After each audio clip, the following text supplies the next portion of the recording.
Alright, so for this project, what we're going to do is we are learning about tints of colors, which is to add color to white. We're going to make a moonbeams here. So first, do a dot of white paint for your moon. Now you're going to dip your paintbrush into the blue, just one dip straight in, no mixing in the blue, and then mix it up completely into the white. You want to completely mix that in, even the paint that's on the side, so that all the blue paint gets mixed in with all the white paint, because I've carefully measured out the white paint for you so that it will mix to this light blue. And then you're going to put a circle around that moon of light blue, and it's okay if it goes onto your tray or your table. And then scrape off all that extra paint, because you don't want any of that white paint to mix with your solid blue. And then you do one dip straight into the paint, so you've got one brush full of paint, and then mix that in completely, including the part that you scraped off on the side. So mix that in completely into your white paint. And then what you're going to see is now you have a little bit more blue paint to your white paint ratio, and that's a slightly darker shade of blue. And then you're going to scrape it off and do a single dip just like that, and then mix it in completely.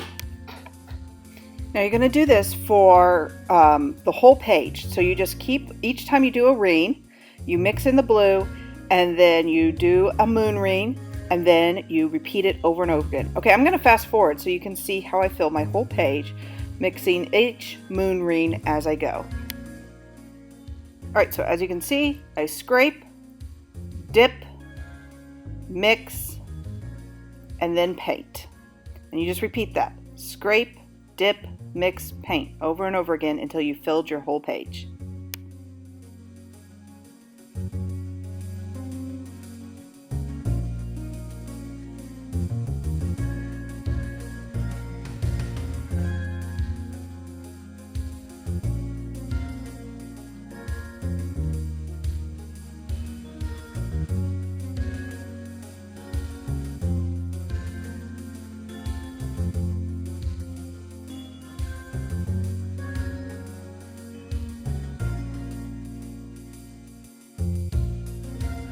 Alright, and then once you've filled your whole page, put it on the drying rack. This has to dry, and then next week we will start the next part of the project.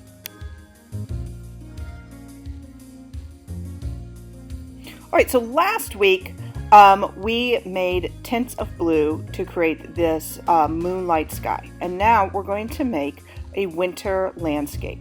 So of course, a winter landscape, we're going to have it be a nice snowy hill. If you want to draw it out first, you can draw it out, and then you're just going to cut a nice snowy hill here.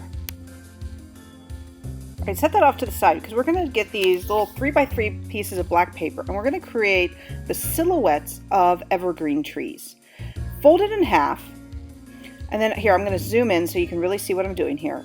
On the fold side, you're going to make a series of triangles. So see, I'm working on the fold side because these trees are going to be symmetrical. So I make a triangle, and then I start my triangle, I make it a little bit bigger, and then a little bit bigger, and a little bit bigger. Oops, that broke. A little bit bigger, and then a little rectangle at the bottom.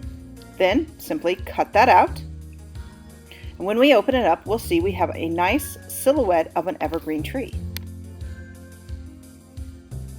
Okay, I'm going to fast forward here and just cut out several trees, and you're going to see. Now you want to cut them out different sizes. So there is my big one. Then, see, I'm going to cut off that, make it a little smaller. Again, I'm working on the fold side. Cut it out, cut it out, cut it out, cut it out, cut it out. And this one is a little bit smaller. And that's going to be in my middle. And then one that's even smaller. So I just cut it smaller, and I make a smaller tree. And of course, all my scraps go in the trash, not on the floor. All right, so now I have a big, a medium, and a small. Now watch what I do with this. What I'm going to do is put it, the big one, I'm going to glue down my snow. Sorry, that's a little off camera there. I forgot to zoom out. So I glue down my snow with liquid glue. And then I can start arranging my trees. So one in the foreground, which is going to be closest, one in the middle ground, and the littlest would be in the background because things that are far away look itty bitty. So you want to make sure that they are arranged so that the biggest one is closest to the bottom, and the middle one is in the middle, and the little one is all the way at the top in the back. I think I want a few more trees, so I'm going to draw a few more things. Actually, you know what? Let's go with a little winter house. I'm going to have a little cabin. It's going to be kind of in the background. So again, I'm working on the fold here, and I'm going to cut this out, and I'm going to go ahead and cut out the chimney, but see what I do with this later. So I cut out my house because I've drawn half a house, including a chimney. Some of you have already guessed what's going to happen here and how it's going to be a problem. When I open it up, of course, I have 2 chimneys, which is silly. Houses don't really have 2 chimneys, not a lot of houses, certainly not a winter cabin. So I cut off that chimney so it's now asymmetrical. Now I want it to be kind of in the middle ground or the background, so I'm just going to arrange it such.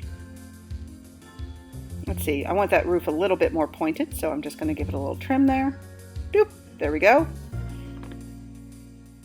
Alright, and now I can start arranging things. Alright, I'm going to do a few more. I want some more trees. I mean, 3 is absolutely the minimum, but you could do, like, if you want to do like 5, 6, even 10 trees, you can. That's fine. Just remember that the smaller ones are going to be in the background and the larger ones are going to be in the foreground, and the middle-sized ones are going to be, of course, in the middle ground. Alright, I'm going to fast forward a little bit while I cut out some more trees, and then I'm going to show you what we do after we arrange them. Alright, so I cut out 2 more trees, and I'm ready to start arranging them. So now I have 5 trees in a house. I'm going to put them around. I'm going to try to figure out where I want them and arrange them. Then when I've got it perfectly the way I want it, I'm going to glue them down with regular glue sticks. Now the reason why we have cut all this out in black is because the moonlight is behind all these objects. Casting what's called a silhouette, and a silhouette means that you don't see any of the details of the objects because all the light is behind it. So you just see the outline, the black outline of the object, and the rest of it is filled in with black, causing what's called a silhouette. Alright, now that they've all been glued down, it's time for the shadow. Now, you're going to use the moon as the central point, and see how I've got my pencil here, it shows the direction that the shadow should go. So you line up your pencil or ruler with the moon as a pivot point, and then you take a little piece of blue chalk pastel and you draw the chalk going in that direction. So here, see, the chalk is going to go in that direction. I'm going to draw a little squiggle line going in that direction. Oh, kind of messed that one up, but I'll show you how we can fix a mess up with chalk. It's just easily erased with a regular eraser. And see how that provides a little shadow? And if you've done it so that it lines up with the direction of the moonbeam, then it will really look like a shadow. Now, as you can see, you then rub it out so it looks very, very hazy and shadow-like. Just kind of rub that out. Now, right now there's a little white line underneath each of these because I didn't quite draw enough chalk right up against the line, and then it makes it look like my object's floating. Well, we don't want that. So make sure, and I'm going to go back through and I'm just going to draw right up to the edge of each of the objects here. Erase that so that it really looks like a shadow because it kind of got off there a little bit. So if you need to do any cleaning up, you can do that with just a regular pencil eraser.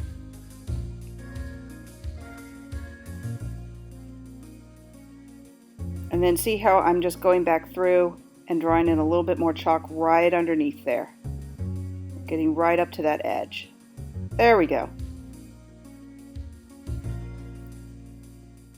And now I've got my shadows and it really looks like a moonlit landscape. A winter moonlit landscape.